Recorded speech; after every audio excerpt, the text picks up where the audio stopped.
Hello, Teach Better family. My name is Katie Miglin, and I have the amazing Dan Edwards with us today. We are going to talk through all the things so that you can get to know Dan, but also so that we can talk through his session at the Teach Better 22 conference, where you can find all of your information about that amazing event at teachbetterconference.com.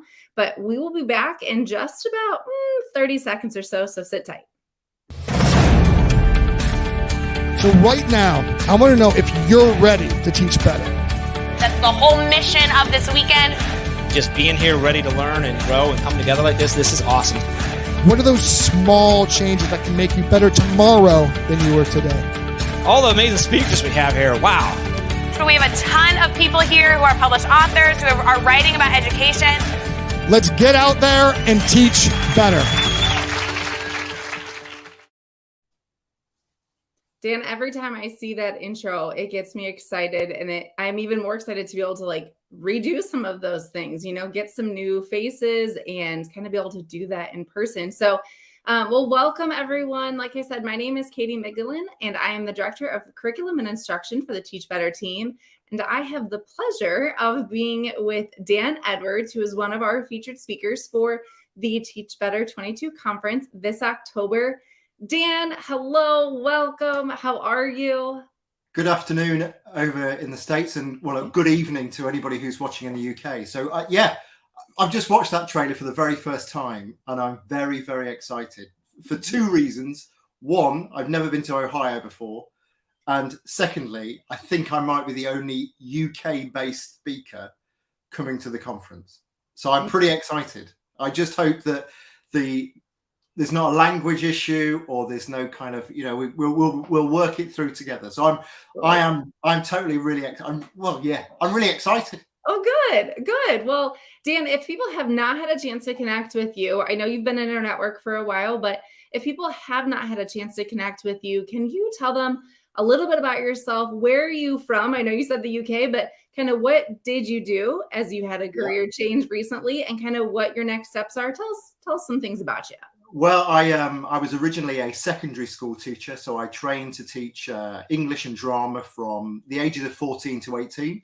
Okay. And then I moved into elementary school, and I became a elementary principal, and then I was an executive principal over a number of elementary schools in the little city of Leicester in the United Kingdom. If anybody wants to test their UK geography, it's 90 or so miles north of London.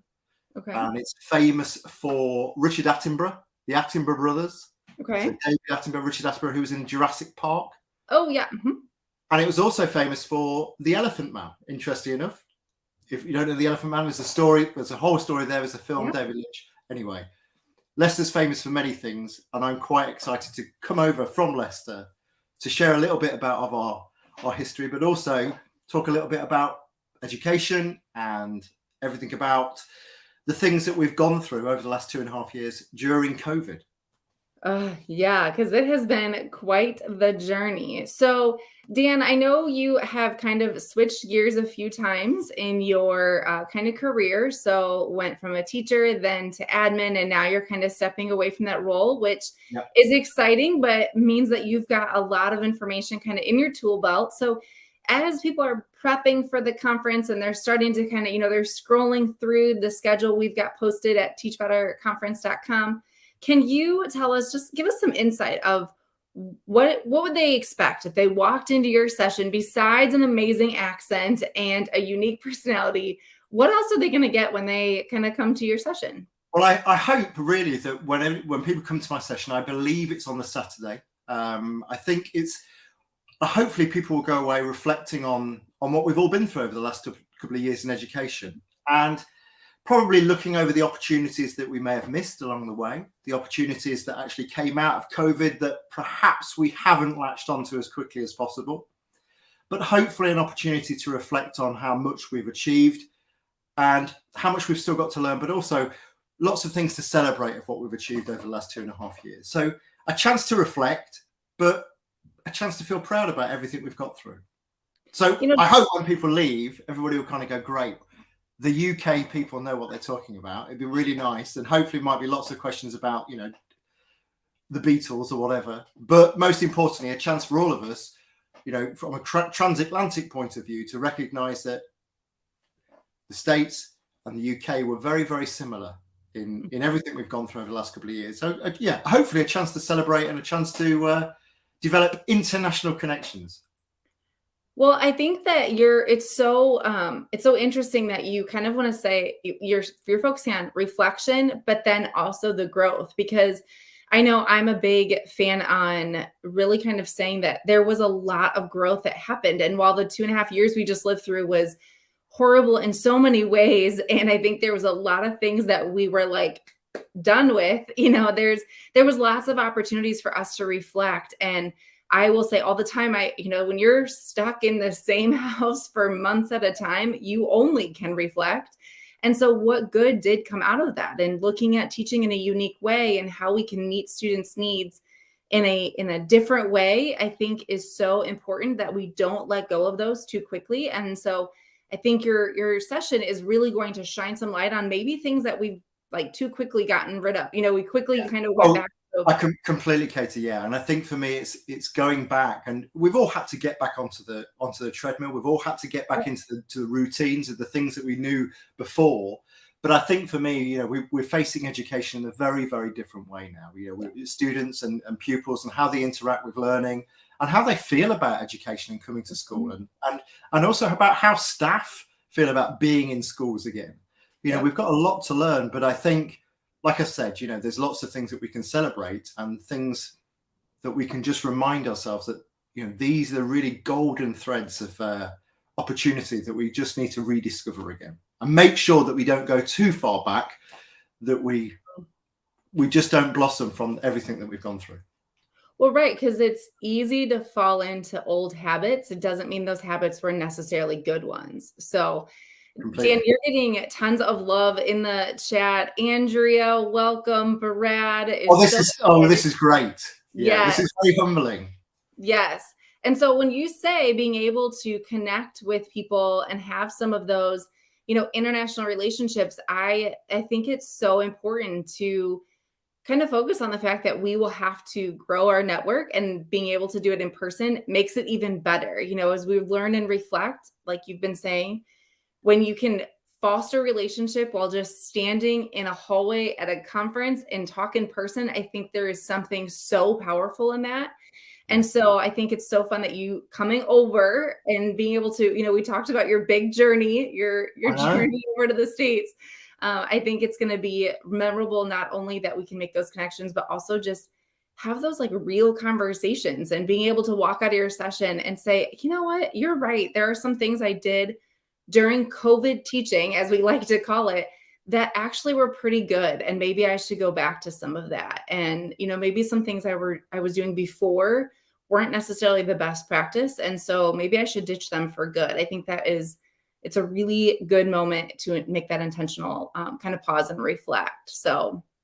And I think as well, Katie, I think one of the things that I want to get people to come out of the session is that actually, as a collective of educators, we have the power to change. We have the power to kind of go, stop. We can't do this anymore. We have to develop our voice as a group of practitioners and professionals and say, actually, this is what we need to do. Because without saying too much about what I'm going to be presenting, we do need to really recognize that when during that time where lots of students were accessing remote learning from home, the softer skills of learning and the very different way that pupils were learning and accessing their education, they were developing so many more skills and possibly what they're doing now in our traditional classroom. So it's about really thinking about what is it we want from pupils and students in 23, 24, 2025.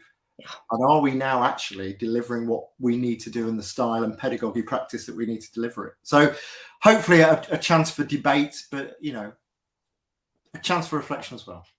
No, I think that's so good. So, Dan, as we're kind of talking about this, you're focusing primarily on the reflection within teaching and best practices and students.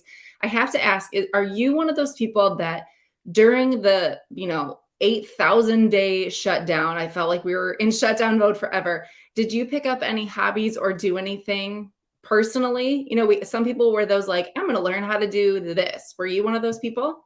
Well, I think traditionally the UK went vegetable growing mad. Everybody decided to get out into their gardens and, aim to become self-sufficient. We were all growing carrots and potatoes and all of those wonderful riches. And we had we were very fortunate. We were able to kind of do that. But I think majority of the time while I was, during COVID and we were away from school, I spent a lot of my time trying to keep our school community together through social media and just through interacting, in completely different platforms. So yeah, it was, lots of opportunities to be together as a family, like lots of people did. But ultimately, there was a responsibility on my shoulders to make sure that our school community just kept together. So yeah. Which I applaud you, because I could not imagine being an administrator with that weight. I felt a small amount of that, just trying to keep my classroom connected, but having the sense of responsibility of keeping your whole school community together is definitely a different feel, and I'm sure a lot more pressure. So I'm sure even though you might have been tending to those carrots in your garden, I'm sure your mind was racing and going about 100 other directions. Completely. And they were good carrots. They turned out to be really good carrots. Perfect. Gosh, I'm so impressed. Right now, Dan, I'm trying to get my garden going and I'm not having much luck. So maybe in October, you and I can talk shop and you can tell me how to. Well, maybe there's a sub workshop. Maybe there's a kind of an informal workshop around UK gardening practice, Yes. in the after conference or in the breakout areas after. I will be available for gardening tips. Yes, perfect. You didn't even know you were signing up for a second session. It's going to be gardening tips from the UK. All there. It's going to be very informal. I can't guarantee a PowerPoint. It may be just sketches and drawings and those kinds of things on napkins, but I'll promise to give the best gardening advice I possibly can. Okay, perfect. Andrea is telling us that the ambassadors are so excited to see you, but Brad, man, he is like dropping some awesome nuggets, giving you some plugs, which is so great. If you do not follow Dan on social media, and you need to, you've got some great insights that you share. And honestly, I think it's giving us a preview of what we're going to expect in October. Well, I'm really excited. And as I said to you, Katie, before, this is the longest flight I'm doing independently. I've flown into the States before. I flew into Manhattan, but flying over to Ohio is going to be something which is going to be a personal adventure. And I'm going to be there a couple of days before the conference and a couple of days after. So if you see a rather tall Englishman wandering around, looking a little bit perplexed and lost, staring at his iPhone because he doesn't know where he's going, that is me. So please reach out. I'll be welcome with any conversation and company as I navigate my way around the United States. Well, I mean, that adds like a whole new element, that you not only have like the conference there in the middle, but being able to come and kind of figure it out. I feel like you're going to walk away with a lot of stories, maybe good, maybe bad. I don't know. I'd love some feedback. It's the man who went up a hill and came down a mountain. Is that kind of phenomenon? It's that kind of thing. This is one small journey for me, but I will come away, no doubt, enriched, both educationally and sort of personally. That's right. So Dan, I know we have talked about, kind of the things we're looking forward to, being able to be in person. I feel like every time I'm on these lives, I get excited about something new and different. What is the one thing that you are like uber excited about for Teach Better 22 in October? I just think it's the power of connection. And I think for me, this is the opportunity for educators to interact face to face and actually in person. I think, I've interacted with Ray and yourself and various other members of the Teach Better team, for the last couple of years, remotely. But I think there is that collective power of just people coming together. And as much as there'll be fantastic keynotes and there'll be fantastic workshops and all of those things, there'll be some really nice informal times where people can get together and just talk informally and to develop friendships and to develop collaboration. So as much as there's going to be some really great content that we're all going to listen to and take on board, I do hope there'll be opportunities for people to develop friendships and those long lasting relationships that, we can support each other, here on in. Well, and Dan, I know I've said it before, but we have within the conference, it's not your traditional conference where it's you get there and you learn for a few hours and then you go, back to your hotel. We strategically plan it so that from Thursday night all the way through Saturday night, we have moments where you can connect, moments where you can talk. We've got lots of networking events. We've got lots of, kind of downtime where it's strategic about you getting to know the sponsors and getting to know the bookstore authors and really kind of everything in between. And so if you have not registered, go to teachbetterconference.com. You can find literally everything. There's not a whole lot of surprises. So go check out all the things we've got. We've got where our networking events are located. We've got the speakers. We've got the lineup. We've got sponsors, bookstore, all of it is out there. So we want to share in our excitement, as you said, Dan, because I'm with you. I'm really looking forward to, seeing things and hearing people's insights and getting, stronger in education, but really just connecting with people on a personal level, because nothing beats that. And that's what fuels us, obviously, day in and day out. So, and I think as well, are you still looking for volunteers as well? Because I think that's a really great opportunity to get involved in the conference as well. Right. Lots of ways. Supporting. Yep. Lots of ways to get connected. And that is all on that teachbetterconference.com. Thank you, Brad, for connecting us. Brad's doing a fantastic job. Yes, he is. Keeping the conversation going. He's the first person I'm going to track down in Ohio and shake him by his hand. Okay, Dan, I had the opportunity to meet him a couple weeks ago when we did our team retreat, and he is just as amazing as he appears online. So get ready, okay? Okay, I will do. It'll be very exciting. Brad, you're like my virtual secretary. This is brilliant. What would we do without Brad right now? I don't know. I have no idea. This is awesome. So, all right. Well, Dan, it has been a pleasure to connect with you. And I am so grateful you took time out of your evening to join us today and to kind of just talk about what we'll get to experience at the conference. So again, all the information is at teachbetterconference.com. You can see Dan's name and his amazing session there in the lineup. And we look forward to seeing you in October. Any final thoughts, Dan? Anything you kind of want to end with? I would just say, please, can I ask for the American community and all over to look after me while I'm there, because I will be on my own and I will need support. We got you. We got you, Dan. Just look after me, please. I might be very, very lonely. We got you. We'll take care of you. Take care. Thank you very much for having me. Yes, absolutely. Thank you, everybody. Have a great day. Thank you.